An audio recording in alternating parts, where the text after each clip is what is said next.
What is up, guys and gals? Welcome to episode number 260 of The Nonsense Review. I'm your host, as always, Devon, and joining me equally as always is Rick. Hello, everybody. Yes, despite the fact that it is still very much April, we're doing a space thing. We are doing Maul, what's it called? Shadow Lord. Yes, Shadow Lord. It came out now, so that's why we're doing it now. Once May rolls around, it's going to be a month old and no one's going to care. Yeah, and we also, well, Rick might know, I don't know how many episodes it's going to be, so unless it happens to be like 6 episodes only and finishes in May, it wasn't really going to happen. Yeah, well, it's one of those, like, if it finishes early enough, we can do a retrospective during the Space Month. I don't think it will, is the thing. Yeah, well, we'll see. But yes, I haven't done any research on background information on this because it's effectively a brand new thing. All the information we've got is here. You can just look it up, no problem, ski. My rough understanding of the show is this is basically set after Clone Wars, and I was going to say before Rebels, but it's earlier than that, isn't it? Because it's also before Solo. Yeah, before Solo, before Rebels. Yeah, it seems to be that the cliff notes of this entire series is how he builds the Crimson Dawn, which is the Disney canon version of Black Sun. And I believe they're in, I've forgotten the name of the game, but the game I said was shit. Oh yeah, the one where you're a mercenary. You're not even a mercenary. Oh, you're just a rando. Rando Calrissian. But yeah, I like myself a bit of Maul. I'm absolutely dreading that they turn him into another Boba Fett. I hope that doesn't happen. I mean, if they do, it's going to have to get undone in time for Rebels because he's a dickhead back in Rebels again. He is and he isn't, though, isn't it? Because he's still fundamentally against the bad guys. He's just also against Obi-Wan. Yeah, he's against the bad guys. He's against Obi-Wan. He kind of wants to make Ezra into his acolyte. Because that's how he can take down Sidious, because he failed when he used his own brother as a meat shield. Yeah, he fucking did. Yeah. So I'm just saying. I hope they don't. Boba Fett. I wouldn't say he's been completely neutered, but he kind of has been. You know, he's not. He's not gritty. He doesn't feel like a bad guy anymore. And I know that why'd they turn him into a fucking space samurai, Rick? I don't know. So anyway, I could bitch about that. Like, it's so annoying because that show's very fun as far as cameos and fan shit is concerned, but dreadful as far as the treatment of Boba Fett goes. Yeah, like, it might have actually been more fun if it was, like, one of the clones that had lived that long and found a way to stop their aging and was, like, using the name of Boba Fett to inspire fear, where it's actually just Clone Commando 47. Because everything else about the show was fun, except for Boba Fett not being Boba Fett anymore. That's my opinion, yeah. And that can be wrong, and that's fine. Also weird that Cad Bane is, like, 106 when we that really guy's shouldn't race talk just, about it. Yeah. So we'll go back to the old Power Rangers rule of, like, just don't think about it so hard, and then it becomes much more stomachable. Yeah. Turn off your brain, turn on your eyes, and that's basically all you need. It's Star Wars, man. Darth Vader should be dead several times over because, you know, of what happened to Anakin. If that can happen, then this guy can live to 102. What do you want? Yeah, don't worry about it. I also don't think he's 102. I think he's only like 60, but that's incredibly old for the species, is your point. Yeah, I think it's like 80 and the species lives to like 60. But yeah, it's he's vastly overaged. And as you said, we're moving on from Boba Fett. Yeah, we should. So I'm looking forward to this. I hope Maul is a merciless dickhead, because that is the best type of Maul. Merciless dickhead, but with that, at the end of the day, he is anti-Emperor. Or anti-Empire, I should say. He's like a wounded tiger. It's not the worst. Like, the fact that he's building up a criminal empire means that comparing him to a tiger's a bit odd. Like, he's, like, right now, he's essentially nobody and is reeling from the Mandalorian Empire being cracked by the end of the Republic and beginning of the Empire, and he's been captured by the clones, and then Order 66 happened and Ahsoka turned him loose.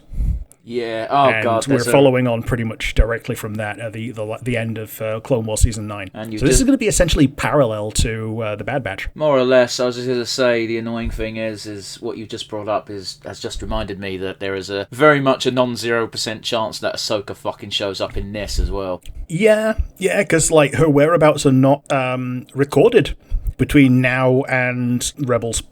I mean, yeah. I don't like the fact that Ahsoka turns up in loads of... I actually quite like Ahsoka. I don't like the fact she turns up in everything. I think she should have died in Rebels. all of these can be true. She had the perfect ending in Rebels, but because she's Dave Filoni's fucking OC, and that's the reason, not even joking, we're going to break the laws of space-time bullshittery to make sure Ahsoka lives, and now she's got her own live-action TV show played by this really hot lady. Yeah, good old Rosario Dawson. I think the series of Ahsoka is very useful and very significant because the first time that we have a main character in Star Wars that's neither white nor a guy. We've had one or the other. We've never had neither. Okay. And then we got the Acolyte. I'm just saying it shouldn't have been Ahsoka. Yeah, because then we got the Acolyte, but then that was poorly written, so oh well. The Acolyte, God, we could do a fucking 2 hours talking about Star Wars of being like, here's all this cool shit, and then they ruined it.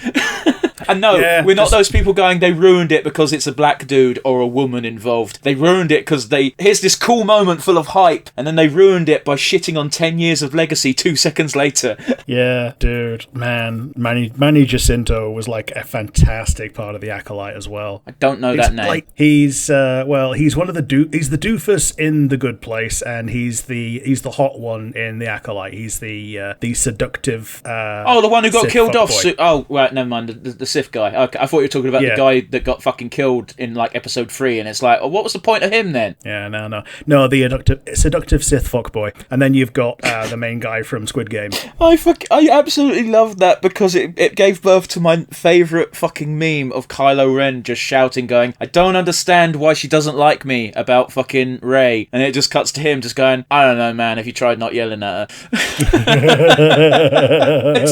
It's so fucking funny. Oh, anyway, I digress. We're not here to talk about that. We're going to talk about Maul and the Shadow Lord fuckery that occurs, or at least the first episode of it. But before we do that, if you're new to the show, what we like to do before we get to the reaction and the review itself is talk about our weeks and the goings on in the wide universe. So with that in mind, Rick, how has your week been, buddy? We were robbed. What does that mean? Not in real life. We went to the quiz and we were the only ones with over 400 points, and then the quizmaster decided, oh, okay, I'm going to do a golden snitch question that lets anybody in the top 5 win the game, and we lost 100 quid thanks to that.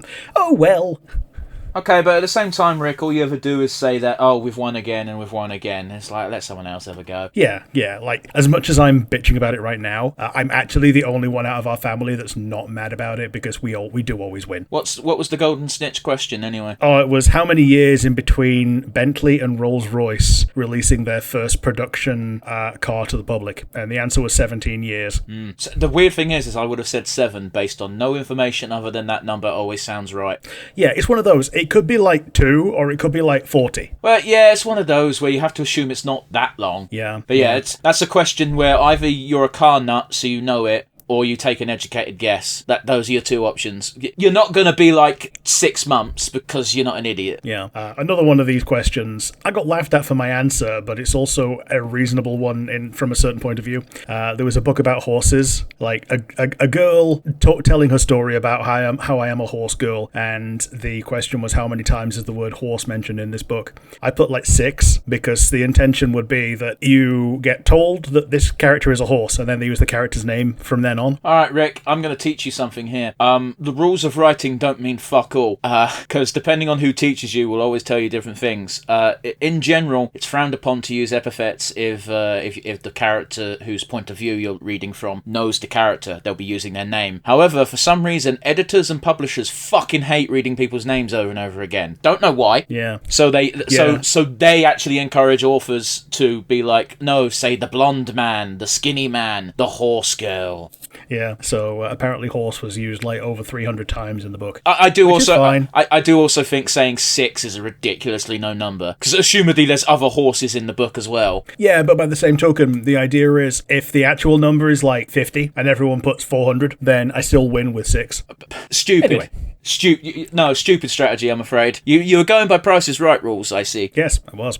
Meanwhile, I managed to get the Xbox Game Pass working on my PC, so now I have a bunch of games on the Game Pass, and I've not had a chance to play any of them. Ones that I've downloaded are Expedition 33, Diablo 4, and Avowed. I'm not familiar with the last one you said. I don't know what Avowed is. It's basically woke Skyrim. What does that mean? Skyrim's already pretty woke. Yeah, it's the one that all of the chuds hated because you could be a gender rebel in character creation. Is that the only thing that's making you say it was woke? It's the only thing making them say it was woke. Apparently, Rick, I'm the one who asked you what is it, and you said a woke Skyrim. Like, the answer needs to be tailored to me, my guy. Yeah, well, it's Skyrim where you can be a gender rebel, and apparently the combat is really fluid, which is, uncommon for a Skyrim alike. I was going to say, how the fuck is it Skyrim then? Yeah. So apparently they take the open world concept from something more like Skyrim, and to be honest, it's probably more like The Witcher 3 but with a customizable character.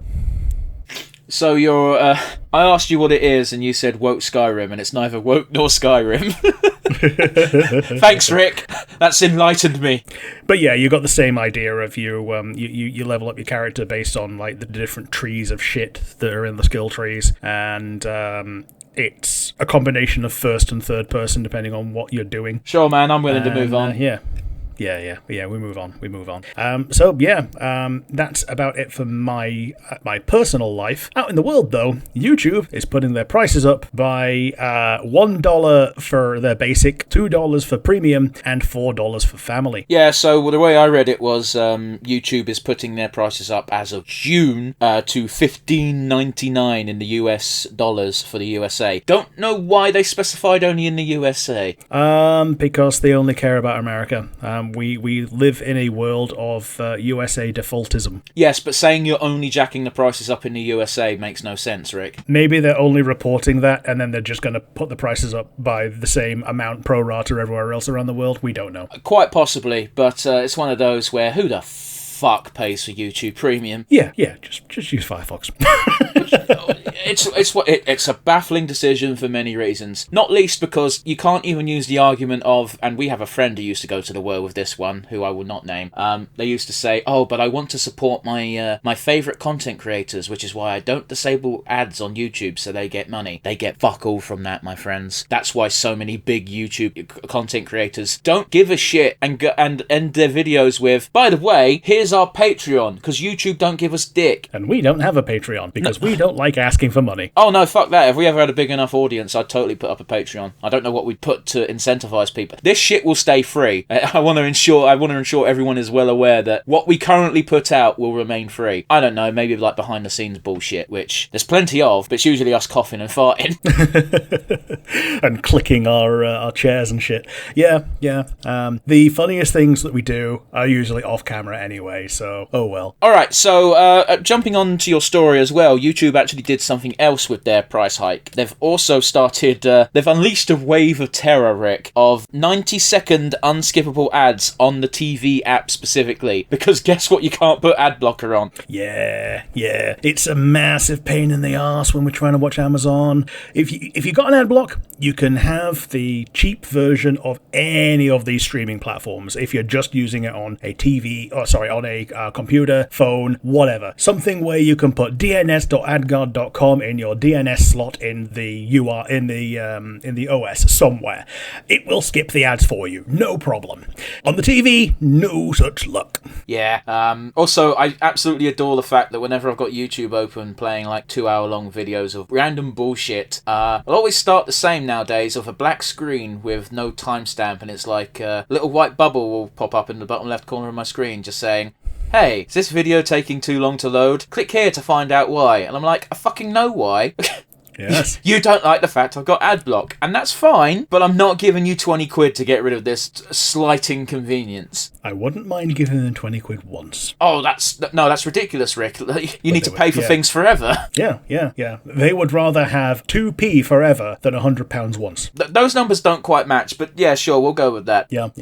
It's one of those where it's YouTube's. I'm blaming YouTube specifically. It's Google. Are being right bitches because their platform's not making as much money as they want it to. And again, I need to stress this enough, especially with YouTube, the creators aren't getting dick all. Don't blame the creators on YouTube for this price hike. It's not them. Yes, absolutely. So yeah, that's the YouTube one. The other one is that we have a nice little copyright war going on between James Bond and James Pond. James Pond, the fucking stupid fish video game from the early 2000s. Yes. Right, really, seriously, I thought I was stretching to say that. Like, actually, though, yeah, they've decided, yeah, we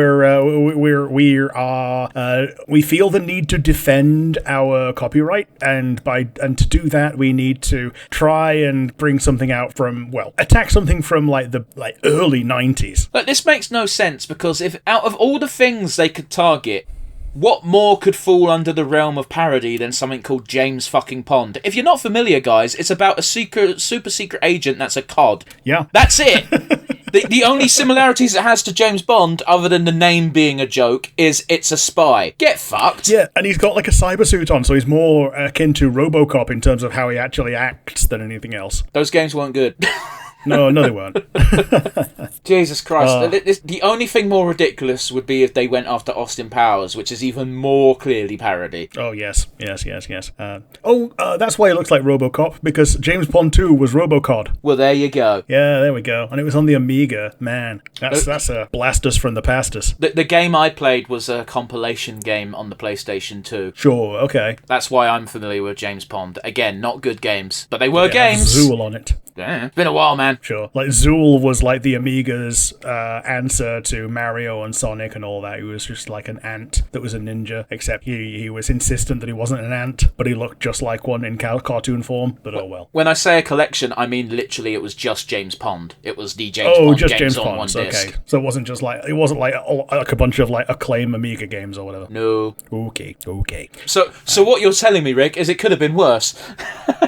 Oh, yeah, I mean, it could have been better, because, like, Zool 1 was mid, Zool 2 was actually really good. Next you'll be saying Gex was worth saving. Okay, the first game was fine, but the second game fucked up that franchise beyond recovery. Yeah. I mean, yeah, it could be even worse with whatchamacallit? Bubsy. Bubsy. Bubsy 1 and 2, generally okay, mid. Bubsy 3D, one of the worst games ever to be created. Do you remember Bubsy tried to make a comeback? Yeah, this was like a couple of years ago, wasn't it? It was Revenge of the Woolies, and every single Let's Player was like, cool, we've played the game for less than an hour. Guess why?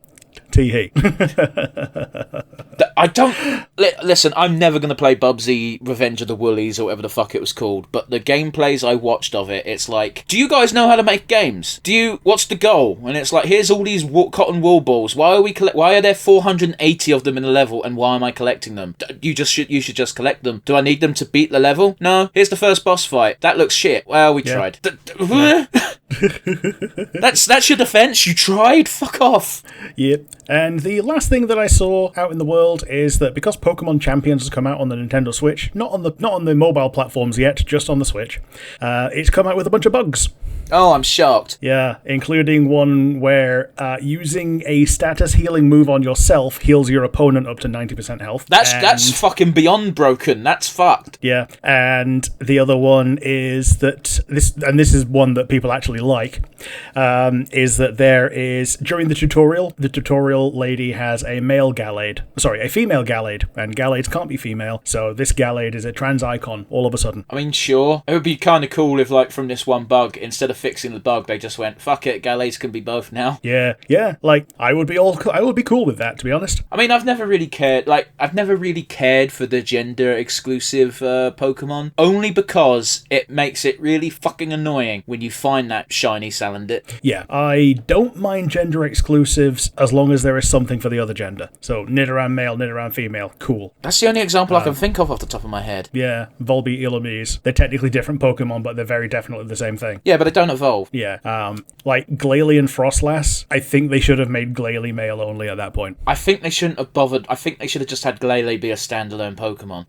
Just not have it involved in that line at all. Because it looks like a standalone Pokemon anyway. It looks nothing like, what is it, Snorunt? Yeah, it looks more like Cryogonal than anything else. Snorunt? That's not right, is it? Yeah, Snorunt, yeah. Really? Oh, God. I was like, I'm getting the fucking design confused with Swinub. Yeah, but yeah, Snorunt and Glalie came in Gen 3, and then Frostlass came in in Gen 4, same time as Gallade. Fine. Yeah, like Gen 4 was like very experimental with like bringing new evolutions to old shit. This way we got a lot of the Gen 1 evolutions, like for Magmar and Electabuzz, and like even like Weavile from Gen 2. But oh well, that's the end of my week, what I've been and where I've seen. How about you? What's happened to you? What have you seen in the universe? Well, Rick, unsurprisingly, I did the achievement of the week. You did. You told me vaguely what it was, and I can maybe have a few guesses, but give us all the rundown. So the achievement of the week this week was for a Pokemon ROM hack, and I was like, interesting. I've played a couple of these with varying degrees of enthusiasm.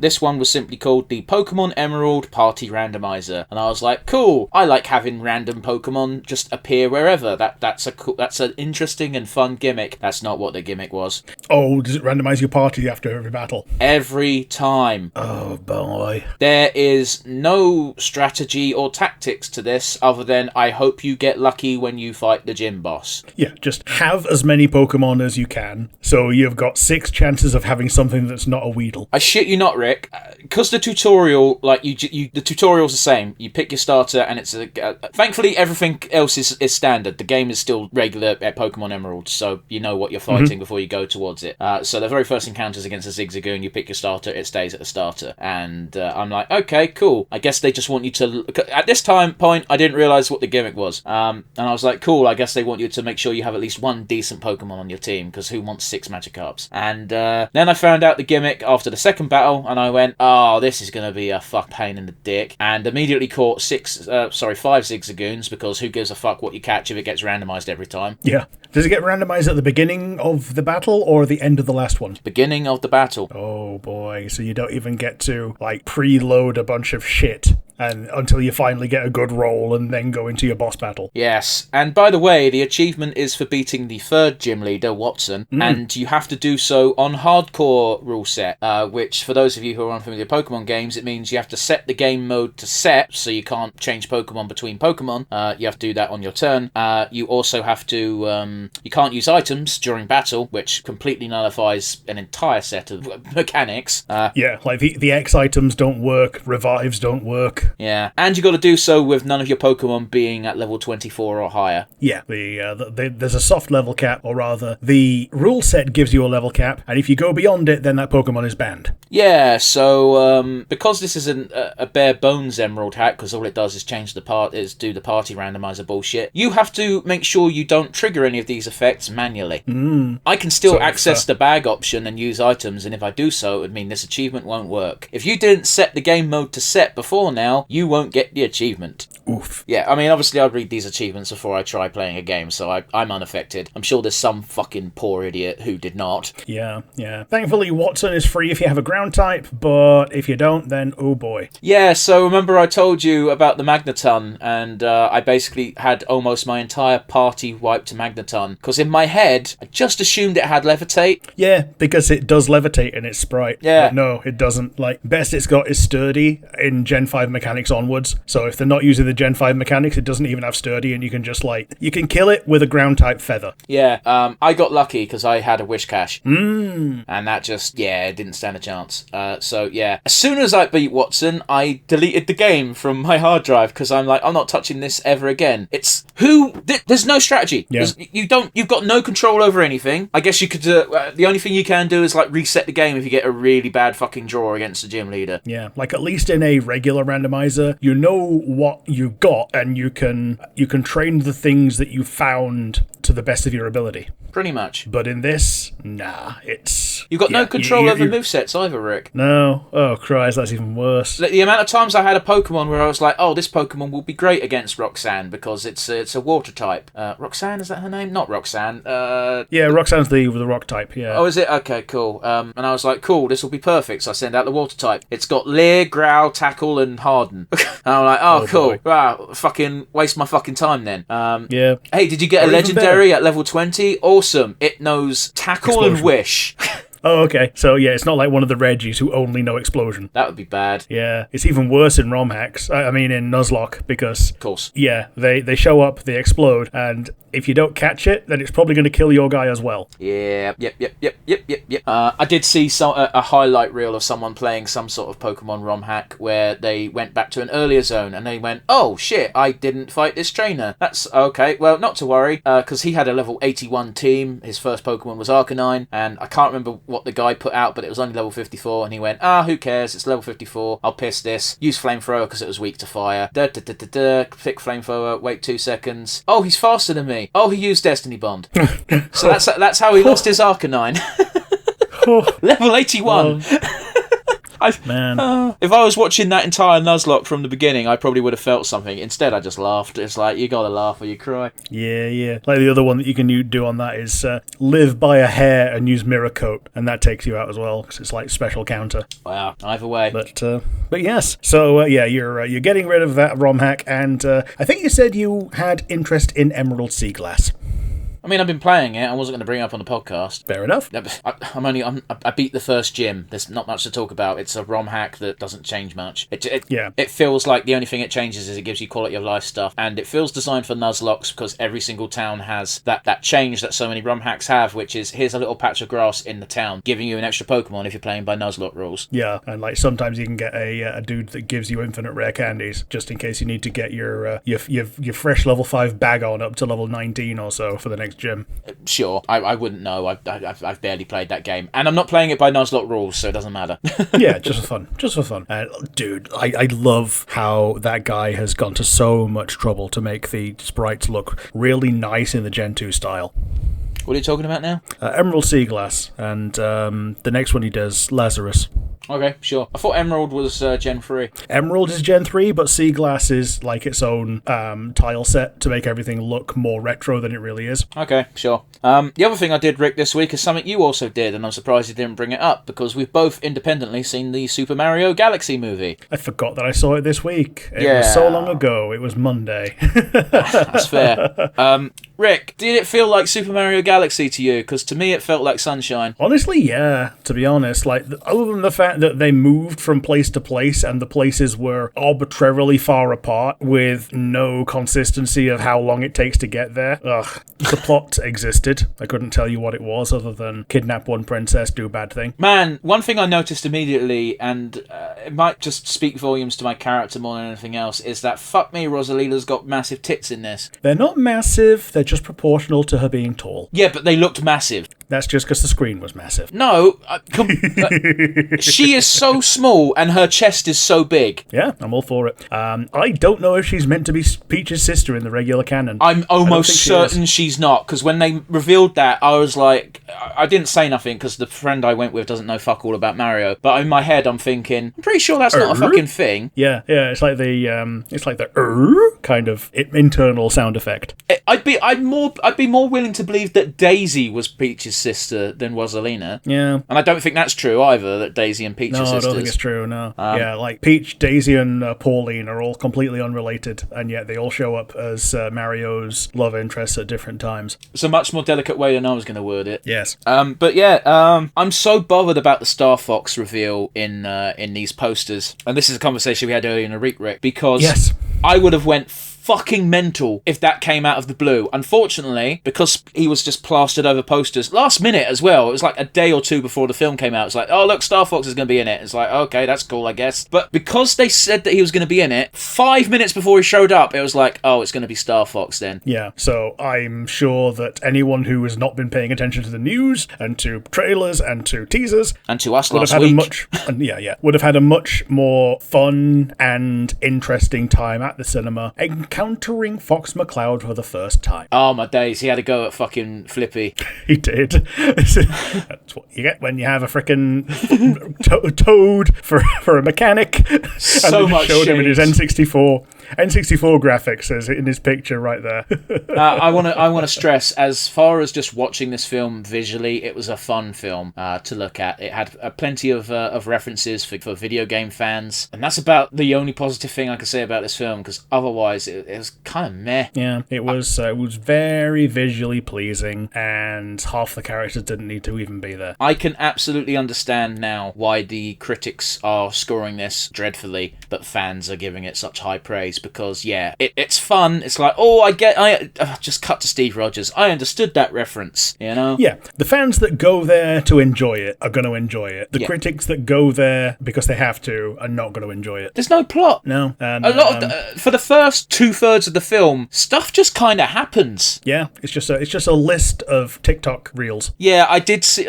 We've been over this in our own time, obviously, because believe it or not, Rick and I talk when we're not podcasting as well. Yes. There was a review that stood out to me because it said, "Man, this film is like TikTokable," and I'm like, "The fuck does that mean?" Oh, that's what it means. Although that being said, I could kind of piece together what they meant. I'm being a bit facetious when I say, "What could that possibly mean?" Yeah. That said, I did watch a YouTube video that does look like 15 of the same guy's shorts pasted together, and I'm like, man, that's literally what he's done. He's made 15 shorts, uploaded them as shorts, and then redirected them all to the same video, so it gets a double dip on views. The annoying thing is the first thing I do when I find someone who creates that's got a ton of shorts that I find entertaining is I go on their channel because I want to see what discussion that it came from, and you come to the depressing realization that these are not snippets from a longer think piece, they are just created to be shorts. Yeah, created to be shorts at best. Actually, no, at worst. At best is if they are just snippets from something like on Twitch TV, which, I ain't going there right now, but oh well. I mean, there's that guy who does the food stuff, and his things are all shorts, and they're entertaining, but what he does is, like, after a year he will just post them all as one long video, so at least you can just go, oh cool, I'm now watching a video that's just brain rot instead of loads of little videos that are brain rot. Yeah. I'm criticising and I'm telling people not to watch this stuff. However, at the same time, I say it out of love, because I found myself losing an hour here or there and going, why the fuck have I watched YouTube shorts for an hour? Yeah. You know, it's actually depressing, especially when you're just like, I could have edited an episode of the podcast in an hour. Close enough. Yeah. Anyway, I digress. Super Mario Galaxy movie. If you really like Mario, see it. It's wait until it's on Netflix. Yeah. Alright, Rick, you ready for some brief news? Let's go. Alrighty. Surprising, uncharacteristically, I don't actually have that much to talk about on the news front, so let's get to it. Rick, how many outlooks do you need open? Outlooks? Yeah, as in the email app. Like 2 at most? Cool. Usually 0. Cool. The fact that you didn't respond the way I thought you'd respond means I suspect you don't know the story I'm referencing. Okay, did someone open like 15,000 of them? It's kind of funnier than that. The Artemis 2 rocket. Okay. The one that went round the back of the moon, that also launched on... Yeah, it launched on April Fool's Day, didn't it? I don't think it was April Fool's Day, but I mean, it might have been. I am aware that it's on its way back now as we're recording this. Or today might be the day that it lands, so by the time you listen to this, it might have already landed. I mean, possibly. I don't think... No, I'm pretty sure it was meant to be a 10-day total trip. Well, yeah, if it went on the April 1st, and it's now the 10th. You know what? You make a fair point. Yeah, but 10 is 10 more than 1, so... Actually, no, 11 is 10 more than 1. But yeah, anyway, point being, there's a bit of a viral moment where one of the astronauts is like contacting, not Houston, but for the sake of argument, Houston, and being like, I've got 2 outlooks open and none of them work. Which is such a funny thing to hear an astronaut say. Yeah. Even astronauts, some of the most educated people in the entire world, or out of the entire world, but seeing as they're the furthest away a human being has been from the Earth, are still having problem with microslop. It's not even... The annoying thing is, it's not even human error. Outlook just sucks. Yeah. Oh, jeez. But yes, the Artemis 2 mission, by the way, has always been stated as effectively an environment stress test on the technology. And, well, I want to say unsurprisingly, but this might come as a shock to some people, the most unreliable piece on the rocket has been the lavatory. Fantastic. It's had 2 malfunctions, Rick. One time, I believe someone couldn't flush a turd down, which is the funniest sentence ever, even funnier when you realise it's in space. And the other time, which is actually kind of serious and is a problem they're going to have to address, is urine was freezing in the tubes. Yeah. And it was like, oh shit, yeah, we need to do something about that on future trips because that's not good. You need hotter piss. You need hotter piss to dislodge the cold piss that's frozen into piss sickles. Don't think that's quite how. That's not the solution we're looking for, Rick.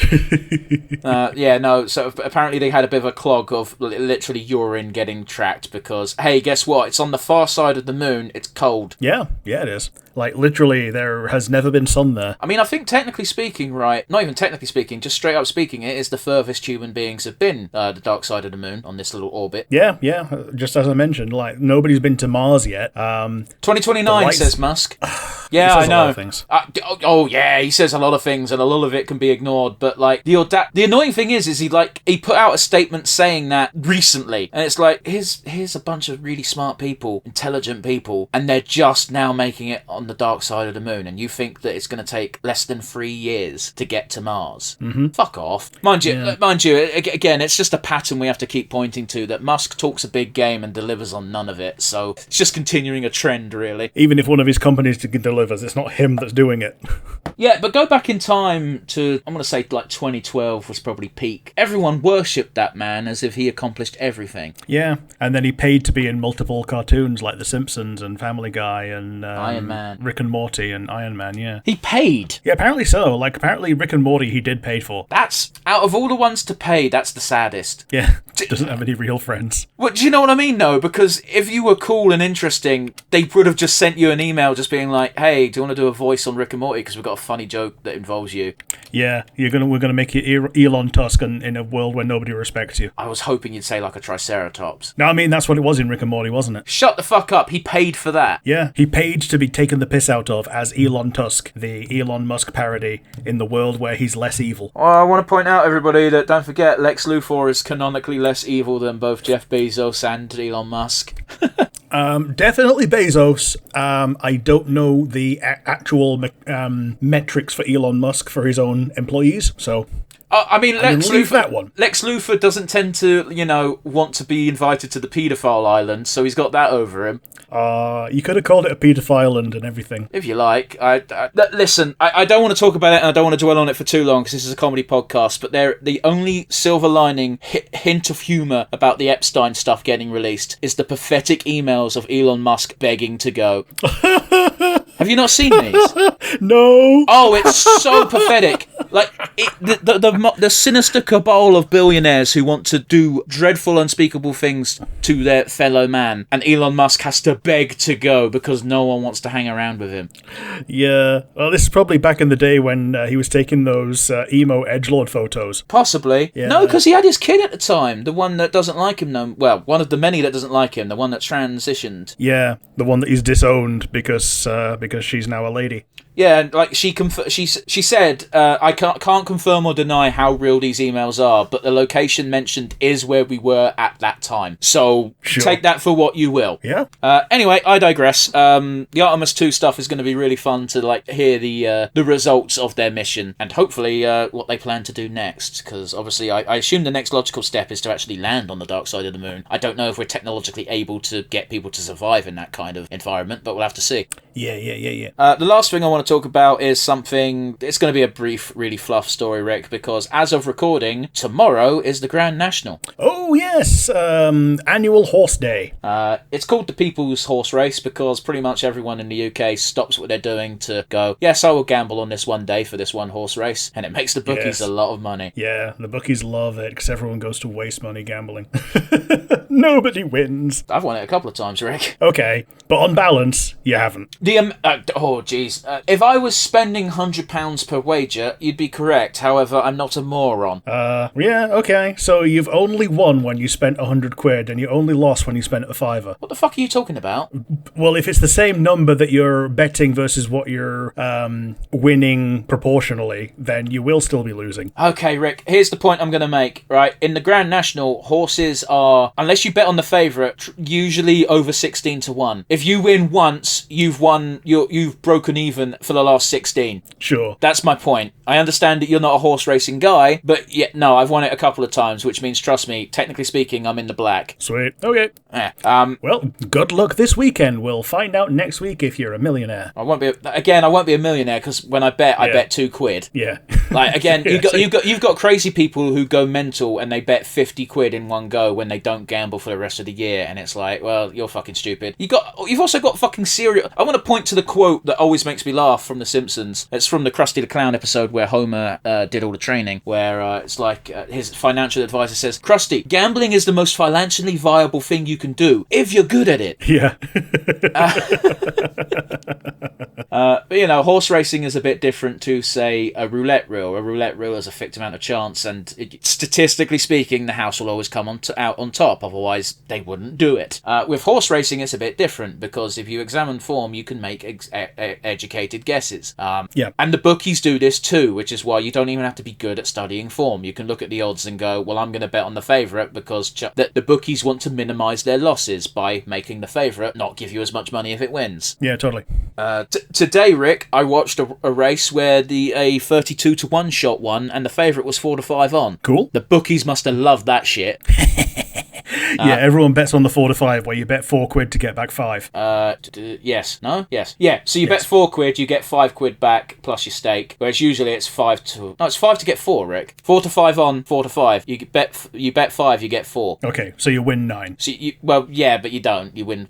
Yeah, I get what you're saying. You win £4 plus the 5, so you get £9 if you win and 0 if you lose, which is, most people. Yeah. It's everybody in that case because they all lost. The way you fucking described it initially really fucking made my brain break, my guy, because I was like, no, wait, that's not right, because most odds are usually 2-1, and you put £1 on, you get the big number back. So 4-5 on would not be. You broke me, Rick. Congratulations. It's not that every time I go, like, it's only happened a couple of times, but usually I drag either you or a mutual friend who I happen to be hanging out with to a betting shop, and it always breaks my soul that, wow, regular people don't know how to do this, and it makes me realise that my childhood was not normal. No, both of these things. Regular people very definitely do not know how to do this, and your childhood was definitely not normal if you do know how to do this. It was a regular occurrence, Rick, to walk to the betting shop, and then me and my brother would wait outside the betting shop because we weren't allowed inside because we weren't 18. And to this day, whenever I look at odds, I get it's so fucking weird. I get the distinct smell of a betting shop just floods back to me, and it is a distinct smell because this was back in the 90s where it just stunk. You could smoke inside. Yeah, it stunk of a weird combination of tobaccos as well as just a hint of booze. Yeah, and just like slightly less than you would hope washed smeggy men. I mean, I'm not even... Disregard what Rick said. He doesn't know what he's talking about in that regard. Anyway, Rick, for the benefit of me and for the audience, what are we doing? And count us in. We are doing Maul Shadow Lord, Season 1, Episode 1, available on Disney+. 3, 2, 1, and go. I don't quite know what happened there with the word Maul, Rick, but you fucked it up. I wanted to know in my head whether I was going to say Star Wars, and then I just decided not to, but it didn't stop my mouth from trying to start with it. Yeah, it makes sense. It's been a while since we've seen that fucking logo. Yeah. Last time I saw it was when I was watching... Actually, no. I saw that logo this week because the trailer for Mando and Greg had that on it. Yeah, I don't think that film's going to be good. I think parts of it might be meme-worthy, and it should be a series. Well, of course it's going to be. Sure. Of course it's going to be meme-worthy. We see a fucking muscly hut. Yeah, it's Rotter. It's the one that they save in the Clone Wars pilot movie when he's like a little poo babby. If you say so, man. But also, that's what huts are meant to look like. Yeah, buff hut. If a hut is allowed to work out, they look like that. If they don't vastly overeat for their entire lives, that's what they look like. Man, look how much more advanced this little spy droid looks than the probe droids in the Empire Strikes Back era. Yeah, it is one of the problems of including more. You can't. You want stuff to look better than it did, however, it does kind of make the old films look dumb. Yeah.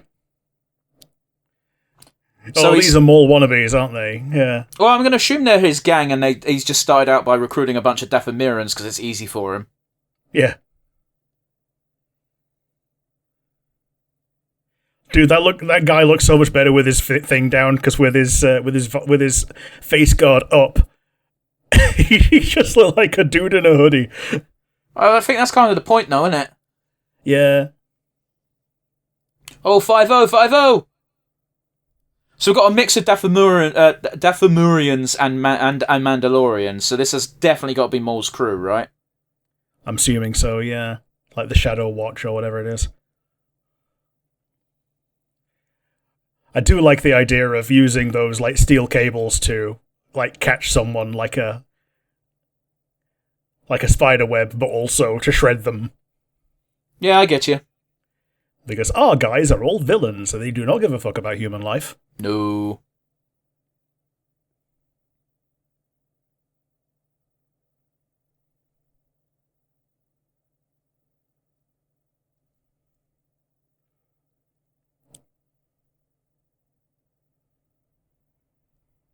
There's a lot of credits. It is. Was that guy dead that they were carrying, like, lying on the thing just cause? Oh, it's the droid they were using as cover, I think. Right. Okay.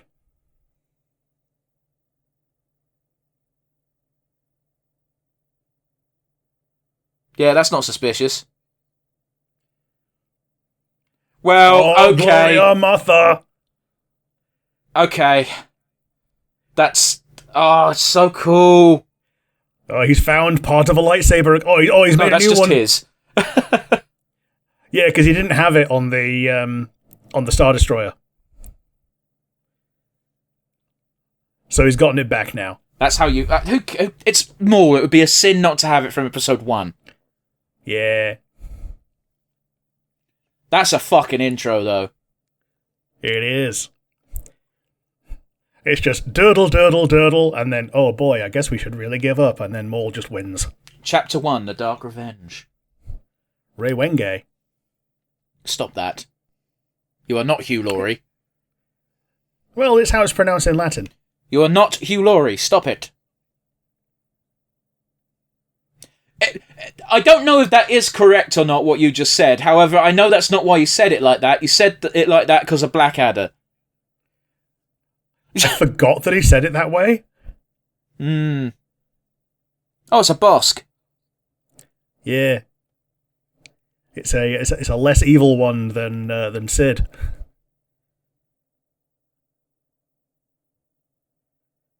I only eat meat and Twi'lek pussy. And also Wookiee steak. God, he's got a deep voice. I recognise that voice, I swear. Yeah.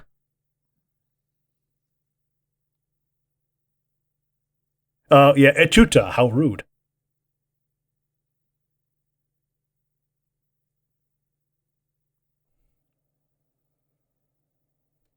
I do remember how one of the live-action shows showed us a trans-mask Twi'lek by mistake, because the people making it didn't check their whatchamacallit. Their fucking... Oh, fuck. Ignore me. I mean, I was. Until you got... If you didn't get to the point, I was just going to pretend you didn't talk. Accidentally did a male Twi'lek because they didn't realise that there was a difference between the two. Yeah, that's what you're trying to say? They didn't check the working. Yeah, because the males have human ears and the females have cones. So they put a male one with cones, and that means that it has to be a trans mask. Well, it's either that or a retcon. Yeah. Well, you gave up easily, didn't you? I mean, yes. Yeah, this guy might not be a Bosk. He might just be some kind of turtle man. I think he's just an old, decrepit Bosk. Maybe. So we're on Coruscant now, I assume? Yeah, this is post-Order 66 Coruscant. If we're going by the timing of just after the end of Clone Wars 9, then this is like very soon after Order 66. I don't think it's just after that. I think there's got to be some leeway if Maul's got his lightsaber back and already got a crew. Yeah, probably a couple of months at least.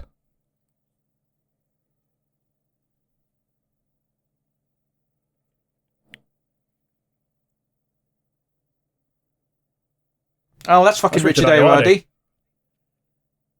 Oh, that makes sense, because he did the voice in Mandalorian as well, didn't he? He did.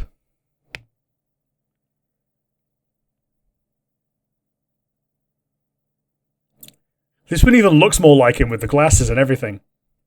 I disagree on that heavily, but hey, I can't control your eyes.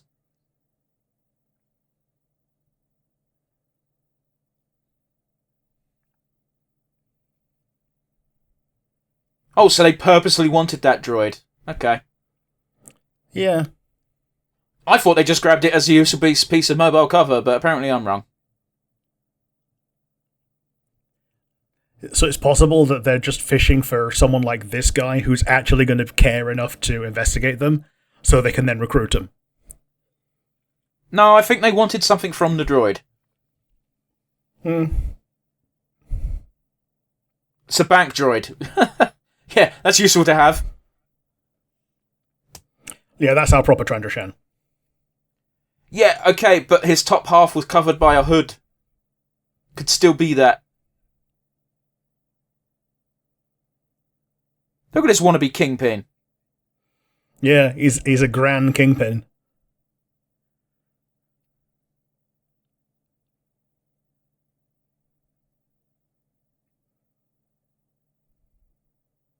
That's Cad Bane fucking looking motherfucker, isn't it? It does, actually, doesn't it? When it had its head popped out. Yeah. Oh, so we got a goth baddie Mando lady. Is there any other kind? I mean, there's redhead Mando ladies when it comes to, what's her face?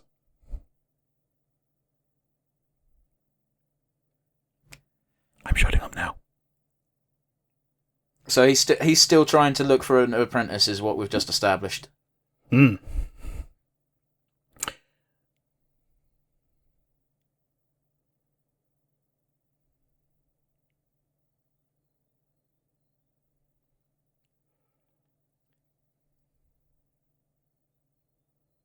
Oh, right, yeah, of course, because technically speaking, he's still in charge of Mandalore, isn't he?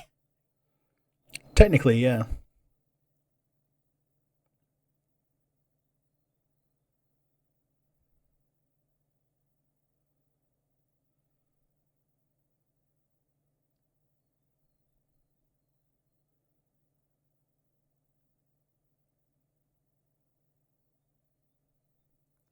So those Apart from Crimson Dawn, who you're just going to take control of. So those three syndicates that criminal organisations he just mentioned are the ones from the game we mentioned that I forget the name of. Yeah. Outlaws? Outcast? Outlaws, there you go. No, Outcast is the Jedi one with Cal. Oh, yeah, Kestis. Outcast, yeah.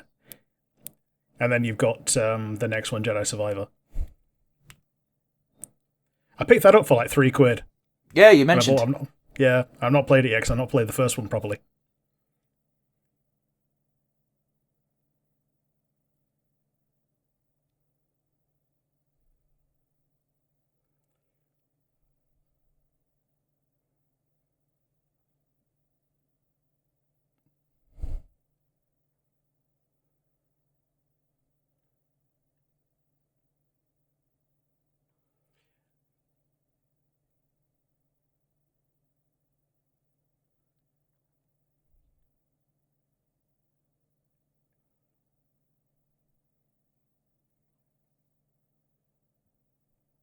Why are you threatening a droid? Of all the things to do. Well, she's quite an important droid, to be fair. Yeah, but like, they don't really respond to threats. Well, protocol droids tend to. Yeah, fair enough.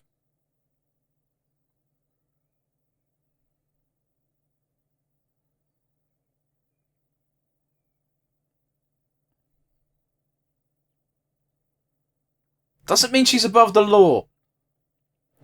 Yeah, she goes to juvie instead of prison. I don't know, man. The world looks quite grim for a fucking Twi'lek. Yeah. Yeah, you either work for crime or you dance for a living. Unless Yeah, you're sure, actually one dance. of the... Yeah, you dance for a living, yes.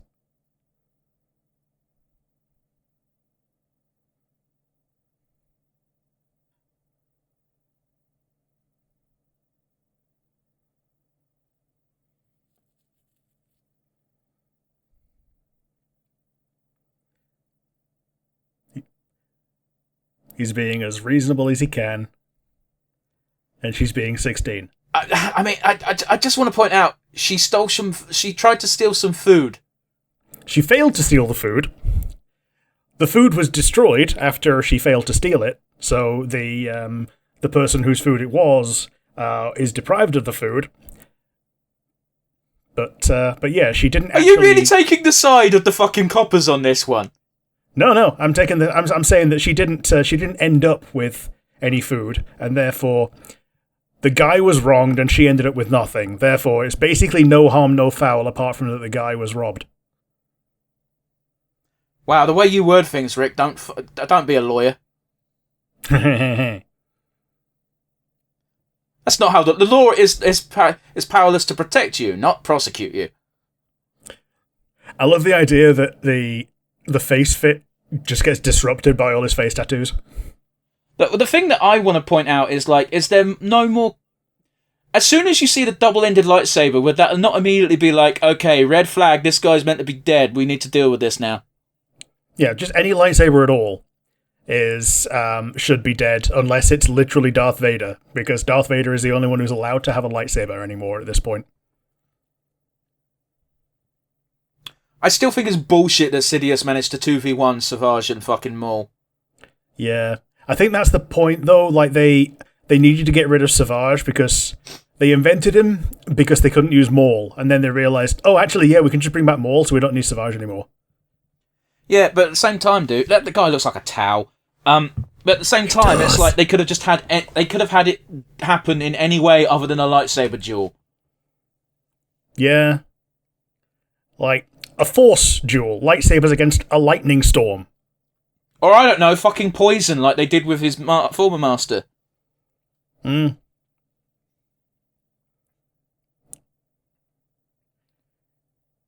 That food actually looks annoyingly good. It does. Space chicken.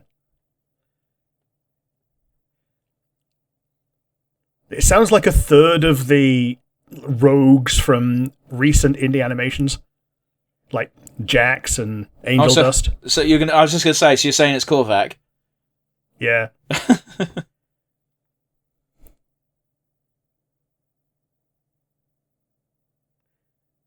I like the underbass of this guy's voice.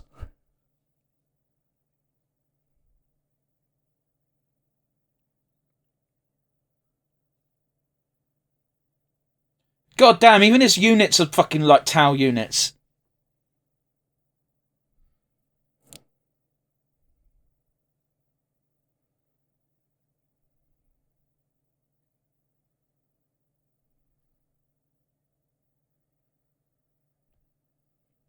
Well, at least his droids work.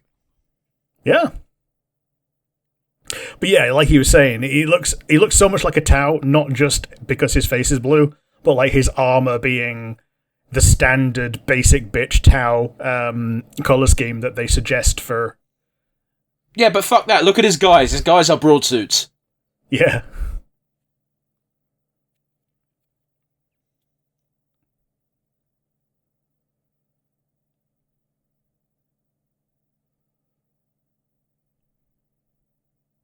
Here's our old copper who is too old for this shit.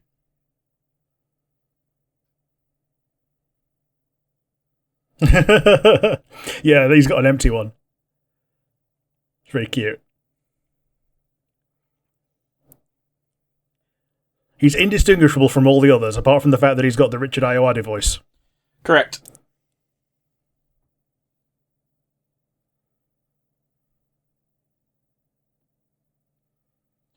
Jesus Christ, that's he's funny. little. Did you not get that? Did you not get that from the way his suit was designed? Yeah, like, I assumed that he was, like, littler than the full size of the suit, but I didn't think he was going to be that little. Did you catch that line, by the way? It was kind of a cute one.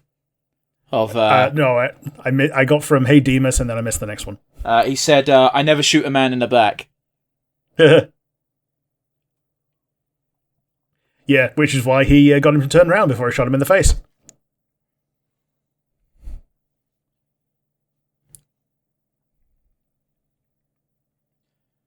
Do you think there's an element of turnabout is fair play here, where even these vehicles look like Tau fucking tanks, and it's like it's clear that Warhammer 40k lifted a few things from Star Wars. Yeah, yeah, fair play.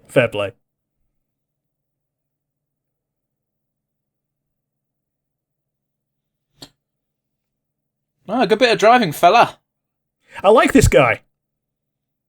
Well, he's easier to like than the other fucker, that's for sure. Yeah. I don't think he's surviving this episode, though. Well, Demas is gone now. Yeah, but Maul wants to do something to him. Yeah, and I don't think he's Crimson Dawn, so... Well, seeing as he's very fishy, I'm going to assume he's a Pike. Yeah. Yeah, we tend not to see the Pikes outside of their costumes, do we? No. But they also tend to have more of a ominous air of impenetrability about them. Sure.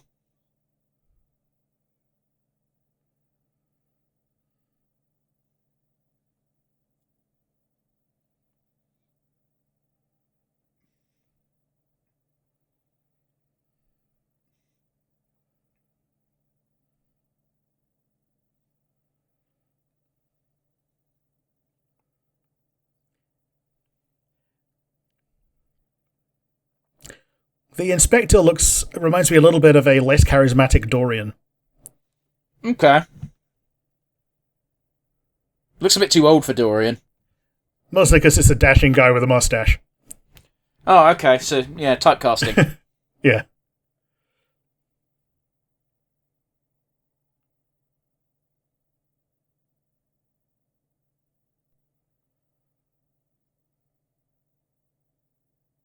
Well, that guy's definitely fucking dead now, then. Yeah. Unless he recruits him forcefully. No, he's dead. Yeah.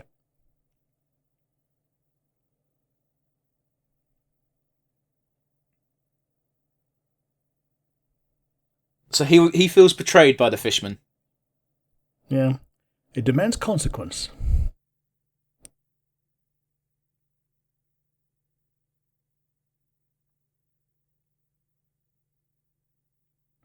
I do appreciate that Maul's got his posse so he can actually speak instead of just skulking through the shadows for the entire episode. It's fucking ridiculous that he's treating that droid as a cat, though. It's very cute, though. No. I like that. I like the inflamed gills as mutton chops. Yeah.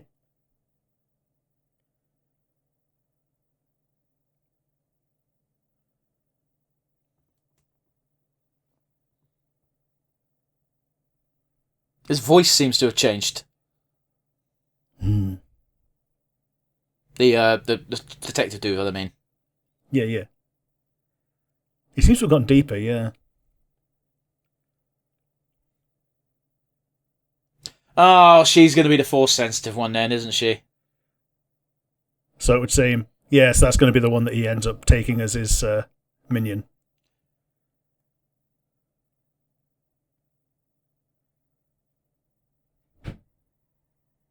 Means you're short, motherfucker. Oh, he should have been voiced by Warwick. Oh, man. No, you get Warwick Davis to voice the tall one. I'd agree with you, however, that you need to have the option to have an actor play him in live action. Oh, who are we kidding? He's not surviving this episode. Nah. I don't care about you! Keep cutting back to this motherfucker just being sad. Yeah, it's setting him up for a character arc, unless he's gonna die this episode to spur Twi'lek Lady onto personal revenge. I don't know. All I'm getting is sad and poor. Yeah. He's sad, he's poor, and he's right here, right now. And Darth Maul's on a mission, so you know at least one person's dying. And if it's not the Fishman, I'll be shocked. Yeah, Maul's like the Lich in Adventure Time. As soon as he shows up, somebody's dead. I don't like using that as a benchmark because the Lich is so not that big of a deal. The Lich is a big deal. Every time he shows up, someone dies in very little death. He's a big deal because you care about Adventure Time a lot. In the grand scheme of things, he's not that big of a deal. Oh my god, are we going to get a hallway scene? No. Kicked in the balls until he drops his thing. That shot of the door made me convinced we were getting a fucking Maul hallway scene part 2. Yeah. Yeah.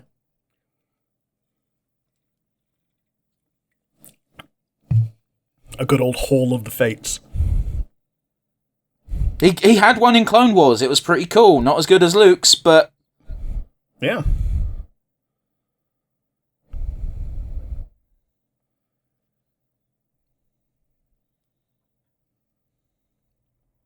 At least he's actually on top of it this time.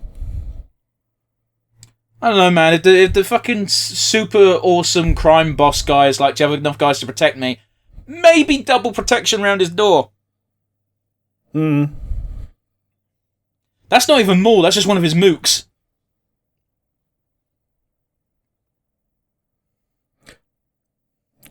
It is the one with the gat, though. So there's another one here with, like, doing ninja stuff in the ceiling. Was the droid just singing to himself? Yep. Yep. I see you.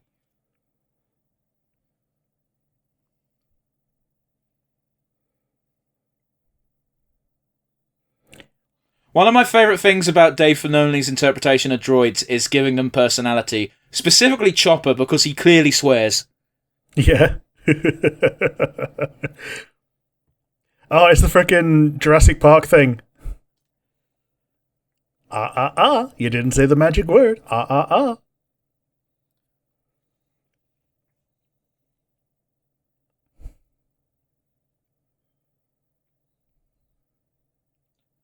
I want the guy to move his hood up, just because I want you to know for a fact he has to be a Bosk type creature.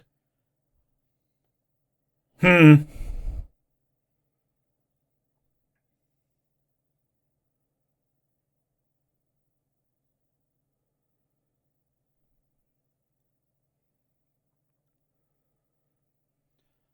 don't know, man. If you see all your dudes running away from a problem, maybe you should regroup instead of running towards the problem.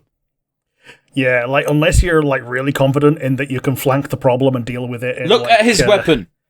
Yeah, he's got one little piddly little pop pistol, and he's against a dude with a lightsaber who's now just deflected all of his shots. He must be special for Maul to not kill him. Do you know what I mean? Yeah. We are getting a hallway scene! Yeah. Goodbye, droids. But not the one that we like, because he went away.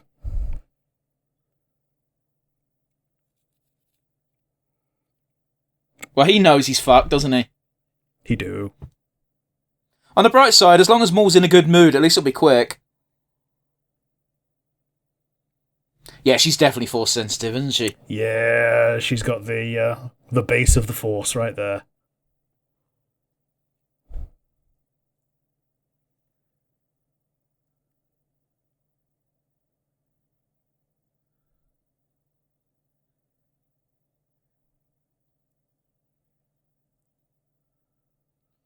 Oh shit, yeah, no wonder why he's pissed. Yeah, because Bo-Katan, like, took back Mandalore. Oh, he said a magic word.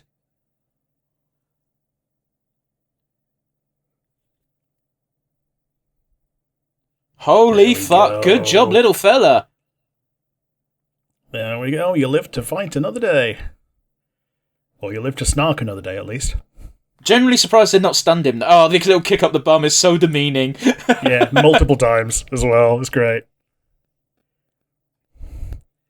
I see you. Actually, I don't think he sees her. I think he senses her, and that's worse. Yeah, he feels her, and he's like, okay. I assumed he was going to just use the good old universal lockpick. Did she just say his name, or did she say wow? Because you were talking over it, so I didn't catch it. I also didn't catch it. It's like 27 minutes and 15 seconds or so I will go back to it once we've gotten through the credits. Hey, good job, Filoni. This is a promising opening episode thus far. I was genuinely curious whether or not this was a Filoni or a Favreau joint. But Filoni's name is plastered all over the credits. Yeah. Hey, and Sam Witwer gets to reprise more, which is always good. He does. He's also a very good, second guy to refer to on things like this. Yeah, he is a big fucking Star Wars nerd. Yeah, I think we've told the story before that Witwer was given the line of Maul sits down and meditates, and he goes, "No, I wouldn't." No, it's better than that. It was they did a whole scene for him, and he went, "We need to change this because Maul has met this character before." Both of these actually, yeah. So the amount of times that I've seen behind the scenes snippets of him just talking and being like, "Yeah, so Filoni both loves and hates me."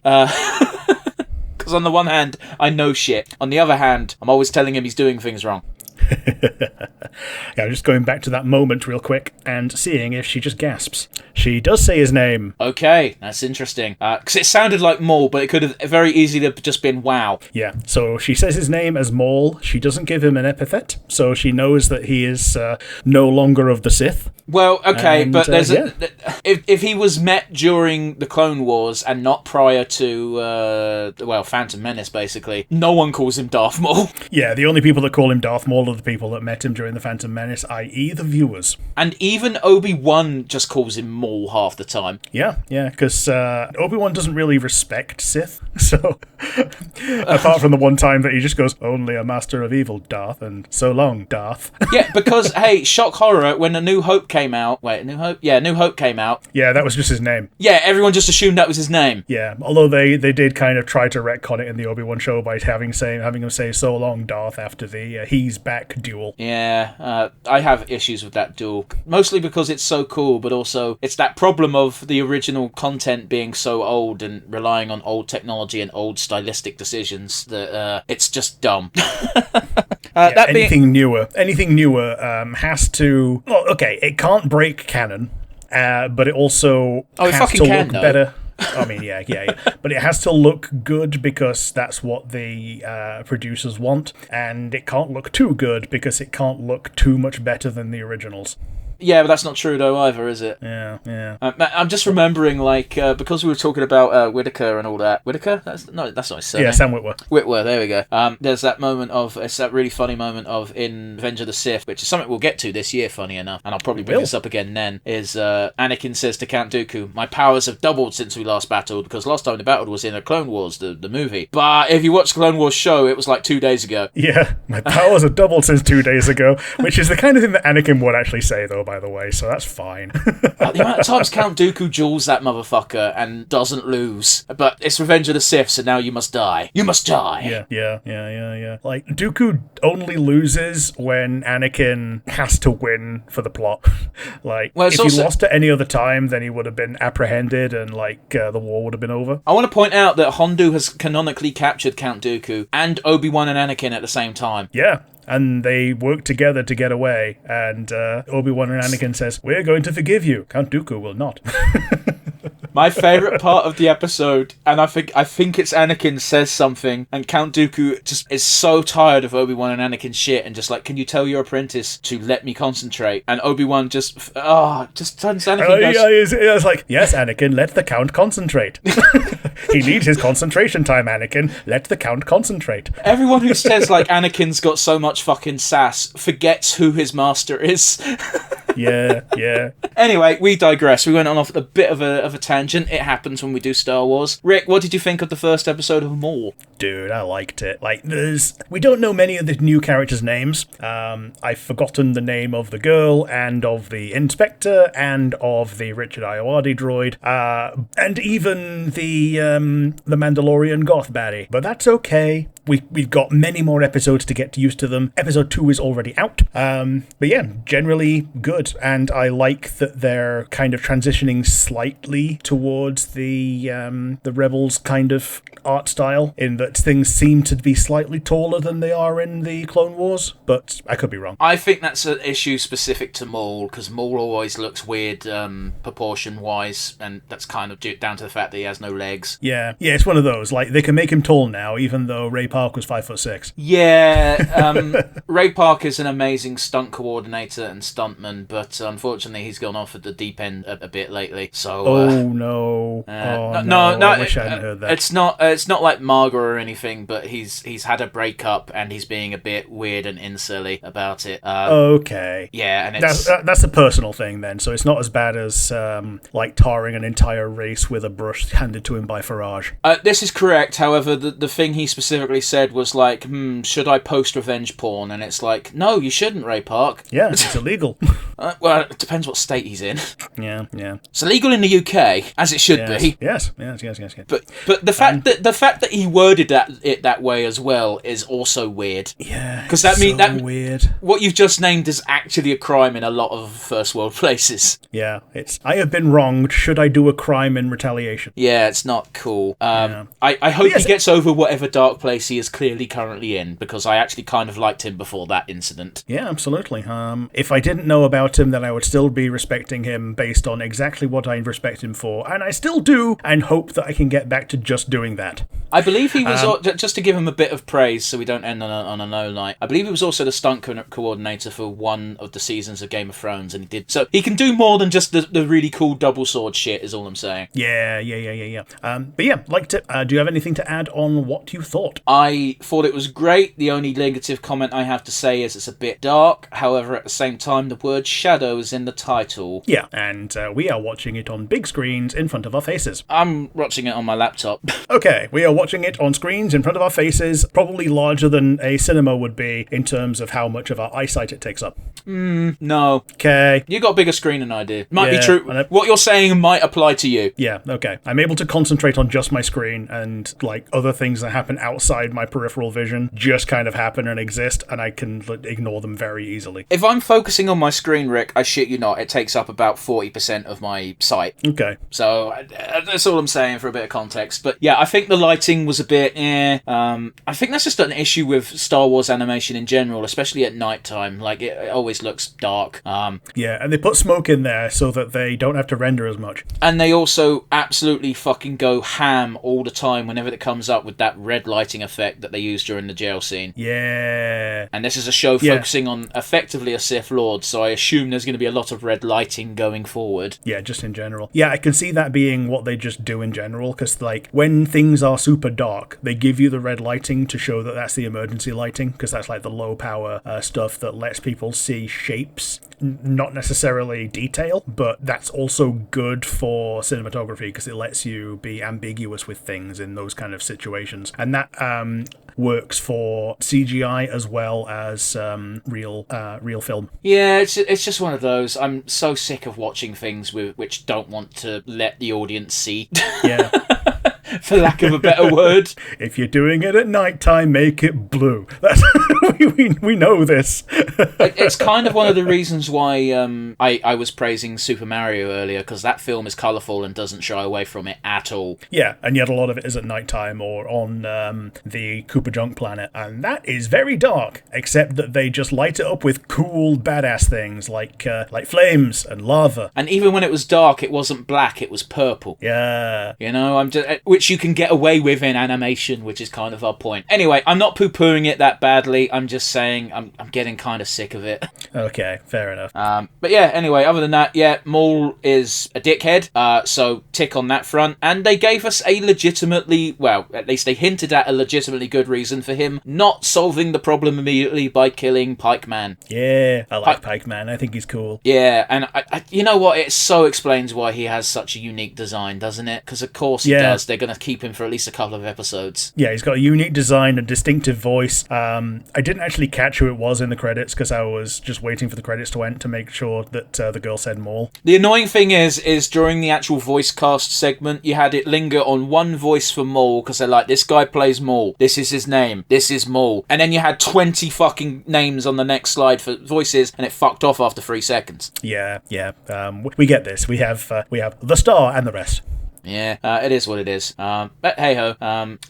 I just like the fact that, again, we're not quite sure why that word is significant, but it's clearly significant enough to save his hide, or at least buy him some time. Given the nature of Maul in general, I heavily suspect that once he gets what he wants, this character will die. Yeah, like, at best, he's going to get absorbed into the new Crimson Dawn. Yeah, I don't see it happening. Nah. But yes, let's get to our usual wind down. I think we're generally high on this so far from the first episode, but let's get a bit more specific. Do you have a standout favourite moment? Well, the cinematography purpose, for cinematography purposes, it's going to be the, oh boy, I guess we should surrender. And then a couple of seconds later, boots, lightsaber. Conan the Cob! Yep. It's my favourite mishearing of it. Conan the Kebab. Yeah, no, that was excellent. If you're going to introduce Maul again, that is the picture-perfect way of doing it. And, hey, sorry, nameless scrubs, your job is to die now. Mm-hmm. And, like, his elites are not, like, bad. Like, they got to that point before that without him. And we've seen them be resourceful, and, we just get to see this is what happens when your elites summon their boss. I mean, Rick, it was 2 guys, and they could have just got shot. However, they saw that Maul was there, and Maul wanted to aura farm, so they let their boss do what he do. Yeah. How about you? Do you have a favourite moment? I think my favourite moment is going to go to the mini hallway scene. And I'm going to call it a hallway scene, even though it just involved Maul doing some cool flippy shit and killing 3 droids in like 5 seconds. Yeah, it's like it's hallway scene abridged. Like it's not Luke's, it's not Vader's, it's not even Maul's first one. Yeah, it's not even Maul's first one. It's just his little mini one for today. Like, you think you've seen hallway scenes? Here's another little one. This is a teaser of what he's going to be doing quite a lot going forward. Like, in hindsight, I think Rogue One has been somewhat redeemed by the expansion of the story of Diego Luna. What's his name? Diego Luna being Andor. Andor, there you go. Yeah, Andor. I think in retrospect, it makes Rogue One a much better film. However, the Darth Vader hallway scene has always made that film worth watching. Oh, like, I've always thought Rogue One was one of the best things that they put out since Revenge of the Sith. You're wrong. That's why I said one of. You're wrong. I did not like Rogue One when it came out. In fact, I watched it way after it came out, and I didn't really care for it, mostly because the protagonist was a bit shit. Yeah, like, I feel like comparing Jyn Erso and the other, what's her fame? Kira? It's Who? Kira with a Q. Who? In the Solo movie. Like, they're both dark-haired female protagonists, and they both basically achieve nothing. Okay, but it also wasn't really fair putting anyone with Solo that isn't named Chewbacca. Yeah, apart from Donald Glover. He stole the show. I loved him. Why have they not done the TV show for him? Yeah. They said we were gonna get one. He was a very good Lando. Yeah, like they were gonna make frickin' Rangers of the Republic with the Super Maga Boob lady. Oh, fuck me. Have you seen what she's doing, by the way, lately? I know she's sucking up to the guy who owns the Daily Wire. She's gonna have an MMA fight, allegedly, with Ronda Rousey. Okay. Which is, I don't know who wants to see that. She's gonna break a spine. What? Who's gonna break whose spine? Ronda Rousey is gonna break Cara Dune's spine. I wouldn't know. I don't know what she's like as an MMA fighter. She used to do it before she did movies. Well, yeah, I'm aware of that. I mean, I don't know what her style is, because the only thing I know about Ronda Rousey is she can't do fuck all against a striker. Sure. okay. So if that's what Gina's speciality was before she decided to give movies a spin, and by the way, Gina Carano, yeah, okay, I forgot her name. I mean, we even said her name, didn't we? Yeah, okay. Like I said Cara Dune, her character name, but like, yeah, Gina Carano. Yeah, I don't know what her fighting style was like beforehand. I don't even know what her record was like beforehand. I know Ronda Rousey, like, she got the shit kicked out of her and then she didn't want to do it no more. Yeah, she was like undefeated until she got the shit kicked out of her, and then she was like, oh, well, okay. And it's one of the reasons why I take anything, not anything my brother says about MMA as gospel, but my brother follows MMA, and Yeah. I do not. I don't care for real combat sports. I don't like seeing people get beaten the shit out of. Shock horror, I know. Call me a pussy, that's fine. But the one thing he did was, and said was, is, I don't remember the woman's name, for that I apologise, but the woman who beat Ronda Rousey, and beat her by a mile, he said, Ronda Rousey's going to get the shit kicked out of her, and I don't know why she's the favourite to win. And he put about 50 quid, I want to say, on the woman who ended up beating Ronda Rousey, and he made bank. Sweet. And he was right. So when he tells me stuff about MMA, I just assume he's correct. Sweet. Yeah. That was a fucking tirade because, again, Gina Carano is going to fight Ronda Rousey, and again, don't know who that's for. Yeah. Oh, well. Anyway, so let's do Weakest Link, shall we? Do you have one? I guess it's that we didn't have enough time to get to know the new characters that are going to be, like, important. Like, we got to know, like, parts of them, like, what's important to them, and, like, okay, Detective Man is Detective. That's basically what we've got, and he tries to be fair to people who he sees as deserving of second chance. And Lady. And he's important enough for Maul to not just murder. Maul made a conscious decision to knock him out. Yeah, it might just be for the purpose of having a person on the side of the law to contend against who has a unique design and isn't just a droid. No, but there has to be a narrative purpose, Rick. Yeah, well, we're yet to find that out. Maybe it's just because he wants to aura farm and wants to leave one person alive to show that he can just take on an entire prison block and leave no survivors apart from one who's there to say how cool it looked. Doesn't make sense. There was cameras. Yeah, but his droid had control of the cameras. Okay, again, if his purpose is to let people know the droid could have just filmed things and then left those there. Just left it on YouTube. Put it up on YouTube. All I'm saying is that we know the main Detective Man has been left alive for a reason. We just don't know the reason, because Maul is not going to make a conscious effort to not stab a motherfucker if there isn't a reason for it. Yeah, and because I've not watched the pre-mini revival Clone Wars, I don't know who this version is. It the Death Watch, Maul's mini elite squad? I don't know, because again, it's formed the new shit's all Dathomirians and one Mandalorian. Yeah, and the only one that seems to have a name or matter is the Mandalorian. The Dathomirians just seem to be there because we need nameless soldiers to die later. Yeah, we need mini Maul jobbers. Yeah, they have to look like Maul, otherwise how would you know that they work for him? It works for the Pike too, that's why they're all fishermen. Yeah. Yeah, so, like, only weakest link that I can, like, think of real quick is, like, just that we haven't got enough time to learn enough about these characters for their names to sink in. How about you? Do you have one for me today? I'm sure it will make more sense in episode 2 and later on down the line, but I don't care for the Bosk bullshit. They cut to him at a moment in this just to be sad and poor and look up at the prison, and it's like, yeah, I get it. His friend, I think, is locked up, but is he force sensitive as well? Can he feel what she's feeling? We don't know. Yeah, he does feel like an old master Temu Yoda. Oh god, I don't like what you said, but it's accurate. Yeah, it's like he's not Yoda's species, but he fills that role. It's more like, actually, it's like Shifu and Oogway and Kung Fu Panda. Yeah, because he looks like a turtle. Yeah. You even said it. Yeah, so we've got Space Master Oogway. Yeah. And, I get that he's, like, frustratingly vague in what actually he does and needs and is. It has to be... Other than the Guardian for the Twilight Girl until she got arrested. He told her, let yourself be arrested, don't draw attention to us. So it seems to be that he's like a Jedi Purge survivor or something. We've got no way of knowing that. The thing has told us nothing unless, narratively speaking, there has to be a point to this. However, as of right now, there is no point. It's just taking time up for no reason. Yeah, it seems to be for no reason. Like, the extra scenes of him doing those things afterwards could have been put in extra episodes, while that episode is going to focus a little bit more on why he is and what he is and all that shit. If it turns out to be nothing, it's all going to be a massive waste of time. I have faith in Filoni not to let the creative direction do that. However, he is but one man. And he cannot control every writer that ever exists. Yeah, totally. Cue Ahsoka next episode. Anyway, I digress. My weakest link is I don't know what the fuck's going on there. It seems pointless. It probably isn't, but that's how I feel right now from watching one episode. Rick, let's do our crowning glory, shall we? Who gets your MVP award today? As if I have to ask. Sam Witwer. Yeah, I'm just going to jump on it right now and say I'm not giving it to the voice actor specifically. I'm going to give it to Maul in general. But yeah, it's basically the same spirit. Yeah, there's the same idea. Like, if I said Maul, you'd have said Sam Witwer. I said Sam Witwer, so you can say Maul. Between the two, like, he's what commands everyone to watch this.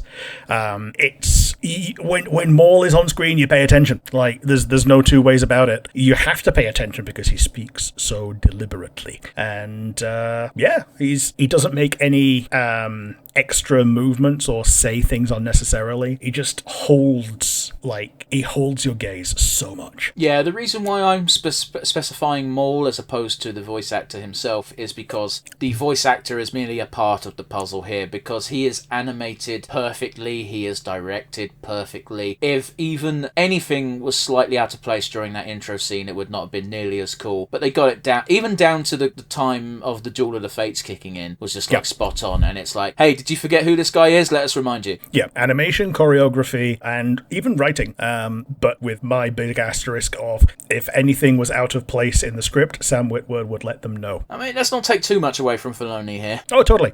Like, the revival Maul is very definitely a Filoni creation, probably more than the original Maul, who was around for like 8 minutes total. 8 minutes total, and during about 1 minute of that, he was in two pieces. Yeah. And honestly, don't forget, the initial revival of Maul was kind of crap because he was that giant crab monster. Yeah, but by the same token, it was cool that he got character development out of that evolutionary process. He went from being a cyber drider to having some crap legs to having some good legs. I disagree. I think they could have skipped the drider face, that's all I'm saying. Because that was a thing in the comics as well, Rick, is he got those crab legs, and they actually they retconned it so hard, and they had to, because they revived Maul just for him to go to Tatooine, kill Watto for no reason, find Obi-Wan, and then get murked. That was the entire comic story. And then they revealed it. They gave another comic story where Vader goes and kills Watto instead. Well, I think we can all agree Watto deserves death. Oh yeah, I appreciate that it's a planet that uses slave labor. However, I don't respect anyone who does. I mean, it's one of the few hypocritical moments of Vader in the comics, anyway. Because there's a moment with him and Palpatine where Palpatine is loading a bunch of fucking slaves onto a bunch of ships to go all over the solar system, and he goes, "I sense you are ill at ease, my apprentice." And Vader doesn't say anything, and it's so funny because the next thing is Palpatine's like, "Listen, I know you're not cool with slaves, but we need slaves." And Vader just takes it like a little bitch. Yeah. It's so fucking... It assassinates Vader on such a fundamental level, because it's his one principle. His one! Yeah. Oh, boy. Anyway. But yes, that brings us to a close. I think it's safe to say that we both quite enjoyed Maul the show, and I know Rick's going to continue watching it. In fact, so much so that he said he'll probably be watching it at least twice over, because he wants to watch it with two different people. Yeah. Yeah, I need to do a triple watch of Maul now. The rest of the episodes, not with you, but that's okay. Yeah, I might watch it, I might not, I don't know. It kind of depends on whether or not it all gets released in a month's time and I'm still subbed. Yeah. So yeah, that brings us to a close. As always, got the comment section down below on YouTube. Explain to us why we're wrong and why this opening episode of Maul actually sucks, because it secretly shits on every piece of lore ever. Alternatively, you can send us an email at nonsensereviewuk@gmail.com. Watch someone come into the comments in about 3 months and say, "Oh yeah, this series started out really good, and then it like went off a nosedive immediately." That's a very real possibility. Yeah. We're in week 1. In week 2, it might be shit. Yeah, I doubt it, because it's a criminal story that focuses on Maul. Unless he does like a sub... The annoying thing is we know that it has to end before Solo happens. Yes. So we've got a definite time frame. And if it doesn't end when Solo happens and instead ends just before Rebels, we know that Maul goes insane. Yeah. We know that he takes over Crimson Dawn before Solo, and this is probably going to be just the story of that. So we're along for the ride. Yeah. So yeah, nothing else to say other than thanks for watching, and join us again next week, guys, for something completely different. Bye.